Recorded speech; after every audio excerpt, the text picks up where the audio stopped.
Salut à vous, aujourd'hui je vais vous expliquer ce que font beaucoup de faux pasteurs sur tous les territoires nationaux et même internationaux dans le patrimoine des églises, et sur chaque don qu'une personne fait à l'église. Plusieurs fois, il y a des pasteurs qui disent que Dieu ne nous pardonne pas. Ils prétendent que tout ce qui péché vient de ce que vous faites tous les jours et pour eux la nourriture se péché si vous ne le mangez pas bien, et il même fait fausse interprétation contre tout ce que vous faites qui peut te rendre heureux dans votre vie, et ils utilisent même des exemples pour dire que vous péchez de toutes les manières, tels que si vous ne parlez pas bien à un pécheur pour eux vous péchez contre ça. Ils disent aussi que si le voisin te gifle de l'autre côté du visage et se détourne pour que la même personne te regifle encore. C'est vrai, la Bible dit ça, mais ce n'est pas comme ça qu'ils l'interprètent. Ce mot veut dire que si un voisin te gifle, la seule solution c'est de partir, mais il ne dit pas de tourner l'autre côté du visage pour reprendre ce gifle encore. Tout ce sont de fausses interprétations qu'ils prêchent. Il y a des faux pasteurs qui disent que travailler pour gagner de l'argent est un péché. Est-ce qu'une personne peut vivre sans argent? Non. Et est-ce qu'une personne peut vivre sans gagner de l'argent? Non, une personne ne peut pas vivre sans argent parce que l'argent est la clé pour résoudre tous les problèmes après Jésus-Christ. Si vous n'avez pas d'argent, les gens vous humilieront, ils vous donneront une mauvaise réputation et pour eux vous avez une mauvaise réputation.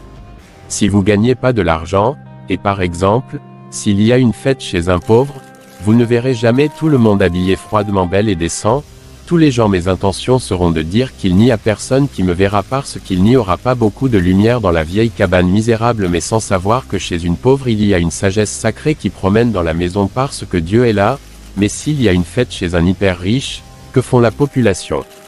Tout le monde se déguisera, ils iront jusqu'au studio de beauté, ils iront au studio pour se coiffer parce que tout ça il ou bien elle avoir l'idée de voir des invités qui a de l'argent dans cette fête.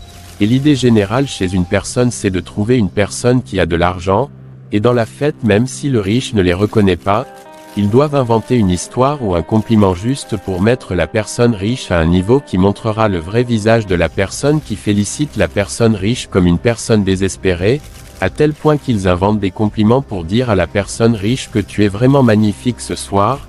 Et même si le riche habille comme une personne pauvre, il félicitait la personne riche pour lui dire que vous êtes beau, votre beauté et votre habillement met tout le monde en joie. Est-ce que c'est parce qu'il a une fortune vous le félicite? Il même faire bouger la personne riche avec des histoires banales, et le riche se déplace même sans lui demander pardon. Donc si l'argent n'est pas puissant et important pour les fausses pasteurs dans ce monde que nous vivons aujourd'hui qui disaient que ne travaille pas beaucoup, Dieu veut pour toi vient son unique fidèle sans argent.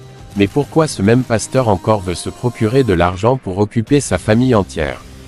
Est-ce que toi tu n'as pas de famille à protéger et occuper en retour?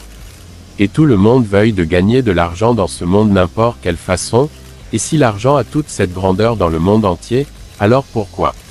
En tant qu'humain vous ne cherchez pas aussi à avoir de l'argent pour bien vivre avec votre famille?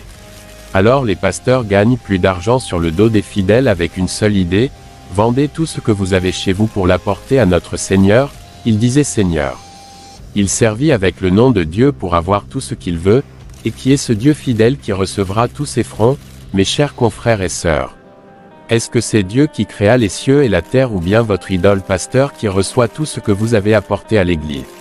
Fidèles de l'Église, je veux que vous ouvriez les yeux sur ce que nous donnons dans le temple pour Seigneur, parce que si nous donnons dans le temple du Saint-Esprit des cadeaux qui a de la valeur, et qui recouvre avec de l'archer des humains, ce n'est pas pour Dieu vivant et qui a de compassion pour les êtres humains vous donnez ce cadeau.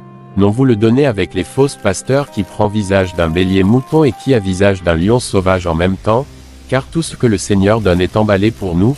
Prenons à part les mangues et les fruits que Dieu donne à ses enfants y sont enveloppés.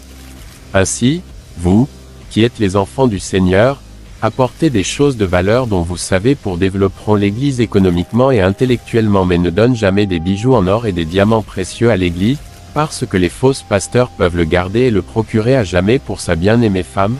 Pour éviter cela, ne donne pas des bijoux, mais plutôt en investir dans des projets qui peuvent développer l'établissement de Dieu. Et ne jamais fait ça, ouvre tes yeux.